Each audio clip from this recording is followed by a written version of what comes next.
Hey everybody, I know you asked for these recordings, so I'm gonna go ahead and give them to you. I'm gonna go over the art line setup. This is the red blood, this is the artery, and it's going to where the catheter will be sitting inside of the vessel. And so coming from the patient, this flush valve here, it doesn't exist. That's attached to the catheter. In the real world, it will be covered up and you wouldn't be able to see this. This right here, I'm gonna go backwards. This is the three-way stopcock coming from the patient. This is where you get your sample from, okay? And remember, whatever the port is pointing at is off. Right now, it's safe to take the non-vented cap off, and I can draw blood from it. So before I draw any blood, I'm gonna put the cap back on. Before I draw blood, I always make sure that I pump my flush saline and the pressure bag. I pump it up to 300. I'm gonna keep pumping. You'll see it rising, rising, rising until I reach 300 millimeters of mercury. Okay. And once you reach that, you're gonna be ready to draw your blood. So I got my pressure. I've got saline in the bag. I've got high pressure tubing. It's going to the continuous flush valve, is right here. There's the transducer that converts the physical signal into an electrical signal that can be displayed on the monitor. Here's the zero port. So what I would do here is I'd make sure I have a good waveform up on the screen, and I want to zero it. What I would do is I would close it off to the patient, take this cap off. Always make sure you set the cap down so it sits up straight up. It's got to be, use aseptic technique, make sure try to keep it sterile as possible. Then I would go over to the monitor and hit the zero button. When I hit the zero button, I'd wait for it to completely finish zeroing, and then I will see zeros up there. At that moment in time, I'll come back over here and I will put the cap back on it, being aseptic as possible, and then I will close it off to the port, and now the transducer is communicating with the patient's blood vessel. So what I'll see up on the monitor now is the patient's true blood pressure, continuous blood pressure waveform. That's how you zero that. So again, going back through this, high pressure bag, pumped to 300 with saline in it. Going down here, this is called high pressure tubing until it reaches the continuous flush valve. At that point in time, you have a transducer converting physical signals into electrical signals. It's like a translator, so the computer can understand what the pressure is. And then here's that zero port against a three-way stopcock. What it's pointing at is off. And then it converts over to the low compliance tubing, or no compliance tubing as it's called in most packages.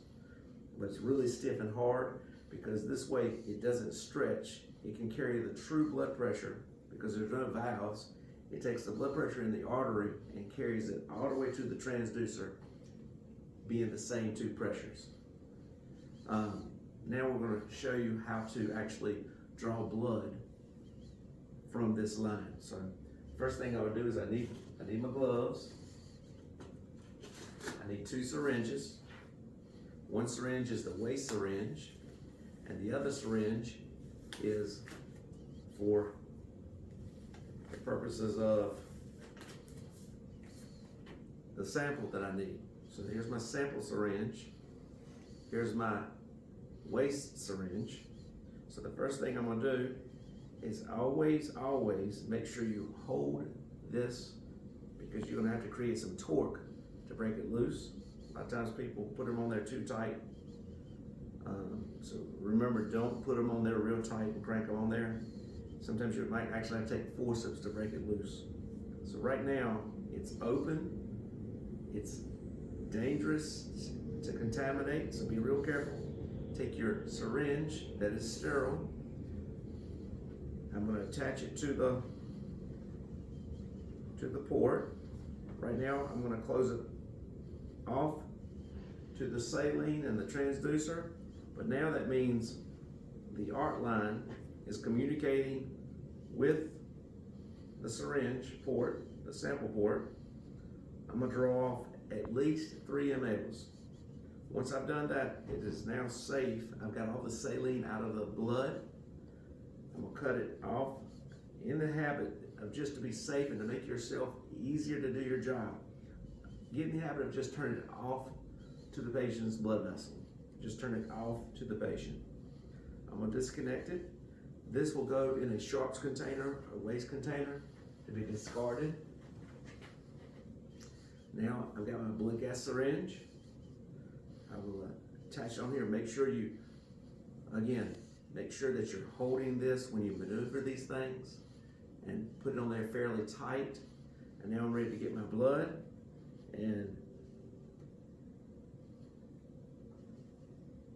make sure the valve is turned to the right direction. So again, I'm gonna turn off the saline flush. That means I'm communicating with the patient's blood vessel. And I'm gonna fill my blood gas syringe up to about 1 ml. And then again, turning it off. Which way do I turn it? I turn it off to the patient. Now it's safe to disconnect. Now I'm ready to run my blood gas, but I'm gonna let that sit to the side. Now I have to clean this line out before I'm finished. So I'll take my 4x4, okay, come a little closer.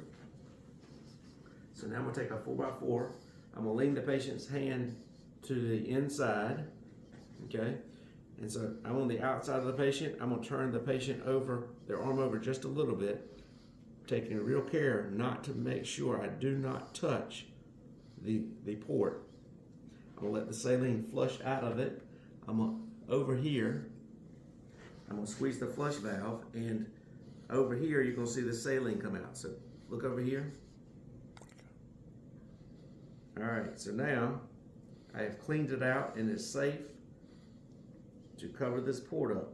So now you're gonna take this and put it on here. Now you're not gonna mess up. You're not gonna put blood everywhere. Nothing's gonna happen because it's now protected. So now we'll put this 3-way stopcock pointing at the port. That means the port is off. That means now I should see the waveform up on the monitor of the patient's heart beating. Systolic, dichrotic notch, diastole, continuously happening. Now I just need to flush the blood out of the line exposed. All this blood has to be flushed out. So what I'm gonna do is, I'm gonna go over here to the flush valve, and I'm gonna be squeezing this valve until the blood is gone. So,